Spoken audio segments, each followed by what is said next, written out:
নিষিদ্ধ ছাত্রলীগ নেতাকে পুলিশে দিল যুবদল নেতাকর্মীরা। আমরা নির্বাচনের দিকে এগিয়ে যাচ্ছি, এমনটাই মন্তব্য করেছেন আমির খসরু। দয়া করে যুদ্ধবিরতি লঙ্ঘন করবেন না, বলেছেন ট্রাম্প। ট্রাম্পের যুদ্ধবিরতি ঘোষণার পর একেবারে নীরব হয়ে গেছেন নেতানিয়াহু।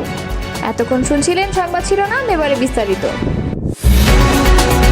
রাজশাহীতে নিষিদ্ধ ঘোষিত সংগঠন ছাত্রলীগের এক নেতাকে পিটিয়ে পুলিশে দিয়েছে যুবদল নেতাকর্মীরা। সোমবার রাত 8:30টার দিকে নগরীর বোয়ালিয়া থানার শহর রক্ষা বাঁধ সংলগ্ন বড়কুঠি আইন কলেজ মাঠ থেকে তাদের আটক করা হয়। ছাত্রলীগ নেতা সুমন আলী নাটোরের বাগদিপাড়ার মোহাম্মদ বদিউজ্জামানের ছেলে। তিনি বাগদিপাড়ার ইউনিয়ন ছাত্রলীগের সভাপতি বলে জানা গেছে। পুলিশ ও প্রত্যক্ষদর্শীরা জানান, সোমবার রাতে বড়কুঠি শহর রক্ষা বাঁধ সংলগ্ন আইন কলেজ মাঠের পাশ দিয়ে হেঁটে যাচ্ছিল ছাত্রলীগ নেতা সুমন। ওই সময় আইন কলেজ মাঠে যুবদলের এক নেতাকর্মী বসে আড্ডা দিচ্ছিল। তাদের একজন ছাত্রলীগ নেতা সুমনকে চিনে ফেলে।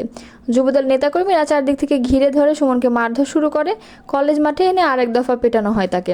এতে সুমনের গায়ে শার্ট ছিঁড়ে যায় এবং মুখসহ শরীরের বিভিন্ন স্থানে জখম হয়। পরে যুবদল নেতাকর্মীরা পুলিশ ডেকে ছাত্রলীগ নেতা সুমনকে সোপর্দ করেন। বোয়ালিয়া মডেল থানার ওসি মোস্তাক আহমেদ বলেন, গত 5 আগস্ট বৈষম্য বিরোধী ছাত্র জনতার আন্দোলনে হামলার একটি মামলায় গ্রেফতার দেখিয়ে সুমনকে আদালতের মাধ্যমে কারাগারে পাঠানো হয়েছে। বিএনপি স্থায়ী কমিটির সদস্য আমির খসরু মাহমুদ চৌধুরী বলেছেন, নিশ্চিতভাবে আমরা ফেব্রুয়ারির প্রথমার্ধে নির্বাচনের দিকে এগিয়ে যাচ্ছি। জাতি এগিয়ে যাচ্ছে, ঐক্যবদ্ধভাবে এটা হচ্ছে। সোমবার রাজধানীর গুলশানে বিএনপি চেয়ারপারসনের রাজনৈতিক কার্যালয়ে লিয়াজু কমিটির বৈঠক শেষে তিনি এসব কথা বলেন। জাতীয় নির্বাচনের তারিখ ঘোষণা নিয়ে সাংবাদিকদের প্রশ্নের জবাবে আমির খসরু বলেন, যতবার নির্বাচন হয়েছে মনোনয়নের দাখিলের তারিখ, বাছাই করার তারিখ, নির্বাচনের দিনক্ষণ সবগুলোর একটা শিডিউল দেওয়া হয়। সেটা নির্বাচনের এত আগে কোনো সময় দেওয়া হয় না, এটি নির্বাচনের কাছাকাছি সময় দেওয়া হয়। সব নির্বাচনে কিন্তু একই অবস্থা, সুতরাং আমাদের ততটুকু অপেক্ষা করতে হবে। তবে নিশ্চিতভাবে ফেব্রুয়ারির প্রথমার্ধে নির্বাচনের দিকে আমরা সবাই এগিয়ে যাচ্ছি।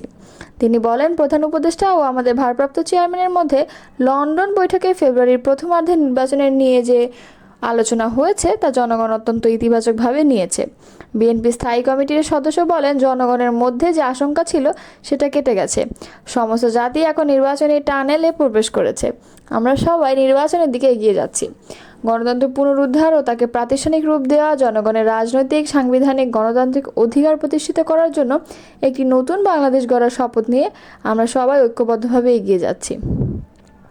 গণফোরামের সভাপতি পরিষদের সদস্য অ্যাডভোকেট এস.এম. আলতাফ হোসেন বলেন, 15 বছরের বেশি স্বৈরাচারী ফ্যাসিস্ট আওয়ামী লীগ সরকারের বিরুদ্ধে আমরা ঐক্যবদ্ধভাবে আন্দোলন সংগ্রাম করেছি একটি গণতান্ত্রিক সরকার প্রতিষ্ঠার জন্য। সেই আন্দোলনের ধারাবাহিকতায় 5 আগস্ট ফ্যাসিস্ট সরকারের উৎখাত হয়েছে। এখন একটি নতুন মানবিক বাংলাদেশ প্রতিষ্ঠার বিরল সুযোগ এসেছে। লিয়াজু কমিটির বৈঠকে আরও উপস্থিত ছিলেন গণফোরামের সভাপতি পরিষদের সদস্য অ্যাডভোকেট সুব্রত চৌধুরী, গণফোরামের নেতা জগলুল হায়দার আফ্রিক ও সুরায়া বেগম এবং মুশতাক আহমেদ ও সেলিম আকবর।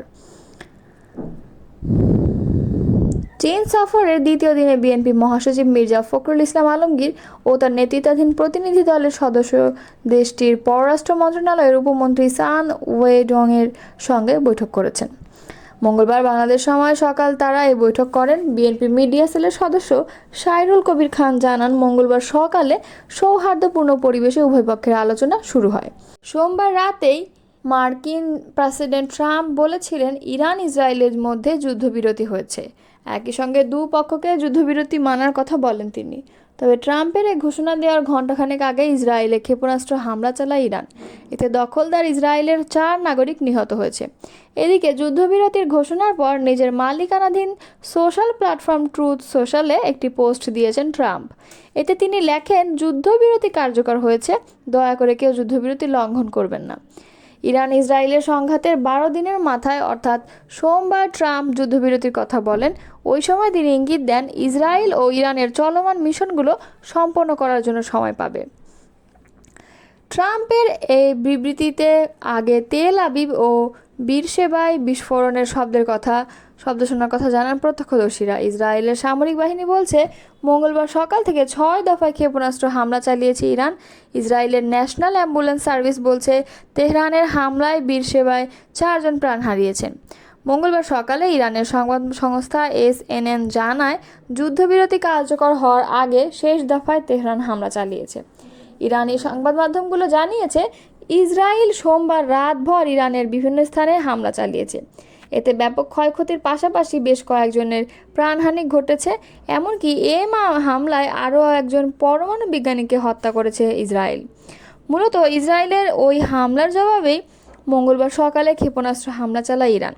এদিকে যুদ্ধবিরতি প্রসঙ্গে হোয়াইট হাউসের একজন ঊর্ধ্বতন কর্মকর্তা বলেন, ট্রাম্প ইসরায়েলি প্রধানমন্ত্রী বেনিয়ামিন নেতানিয়াহুর সঙ্গে ফোন আলাপ করেছেন।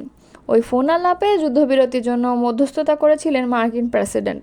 তখন ইসরায়েলি প্রধানমন্ত্রী বলেছেন, যতক্ষণ না পর্যন্ত ইরান আক্রমণ না চালাবে ততক্ষণ পর্যন্ত তারা যুদ্ধবিরতি মানবে।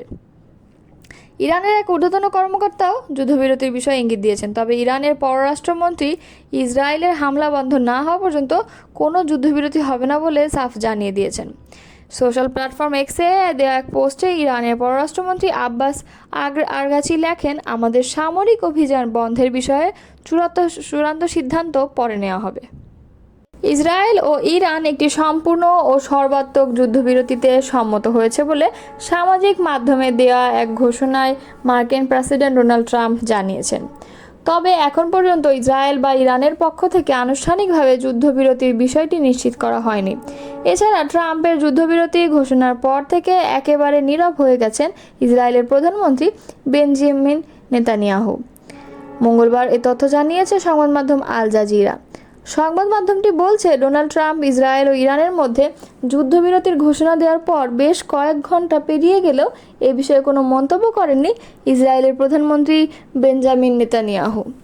ইসরায়েলি সংবাদ মাধ্যম জেরুজালেম পোস্টের খবরে বলা হয়েছে, সোমবার রাত গভীর পর্যন্ত নেতানিয়াহু নিরাপত্তা মন্ত্রিসভার এক বিশেষ বৈঠক করেন।